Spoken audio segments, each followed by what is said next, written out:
Hey guys, so one thing I forgot to mention when I did the video is some things I talked about in class that I want to make sure that you knew about.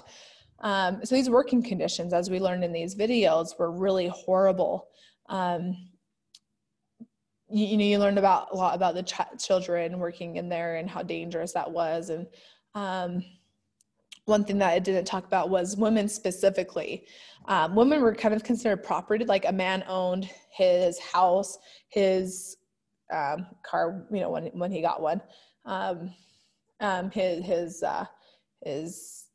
land, like his animals, his children, and his wife, like that. Those are things that he owned. So women were kind of like property, and they were kind of treated like children are.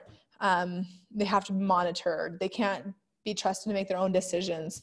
So when women started working in factories during the Industrial Revolution, this is when they started initially working and being outside the home, men pretty much treated them as children. They couldn't make decisions for themselves.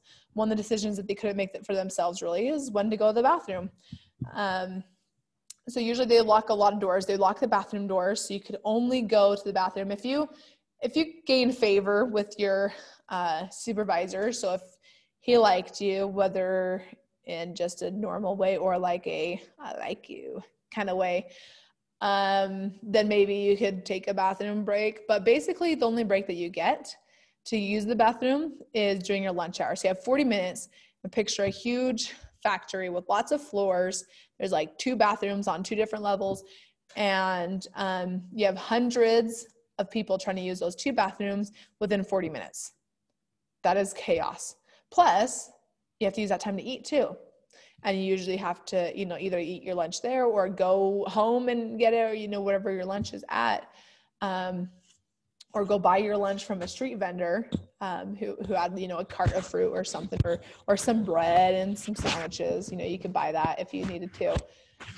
So basically, if you weren't front in line for the bathrooms, you were either choosing bathroom or lunch. There's hardly any chance to use both of them. Now, this other story, this didn't happen a lot, okay, but it did happen in some factories that women had a hard time, since they couldn't go to the bathroom, what they would do is they would get a bucket and just put it under their chair. And when they needed to go to the bathroom, they would just drape their dress around the bucket and do their business. And then you had to deal with the smell for the rest of the day because you couldn't empty out until the end of the workday, which, as we know, is like, 5 to 9. That's a long time. So wasn't very pleasant, was it?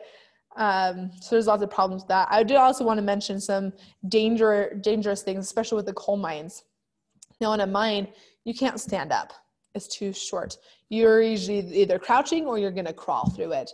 A way that they use, this is back-breaking work. It is so laborious and so physically demanding to be a miner. Even today, it's very physically demanding to be a miner.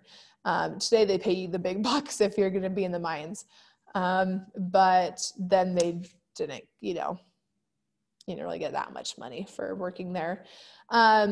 So one way that they were able to blast lots of earth away instead of just picking at it so much is by explosives. So they would have a chemist who would have these chemicals, and he would, put them into these little tubes outside of the cave where the mine is.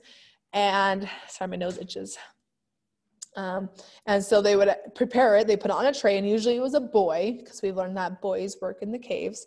And they'd have it on this tray, and they'd have to crouch while they carry that very carefully into the mines, because if you trip and these chemicals mix in a way they're not supposed to mix, you could die. Explosive and die.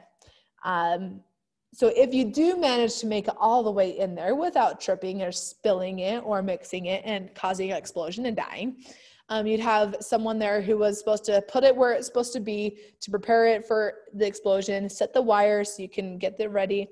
And then as soon as you set it, you had to try to book it out of there as fast as possible before it explodes on you. If you didn't make it, you died. Even if you did make it out, and just working in the mines, all of the chemicals and the gases and the lack of air and oxygen that they have in the mines, it ruins their lungs. So you could get sick and you could die. So we're starting to add up all the different ways you could die, right? there's a lot. So it's hugely backbreaking work. So, you know, all these conditions, that's why people started to create unions, and maybe strike to try to get their point across if they, you know, they needed to. So that was one thing that I didn't mention, just, you know, additional things of how hard it was to work. So that's it. Tomorrow we're going to be doing the actual assignment for collective bargaining and being the leader of the union. So if you don't finish it today, don't worry about that, because we're going to finish it tomorrow. So that's it.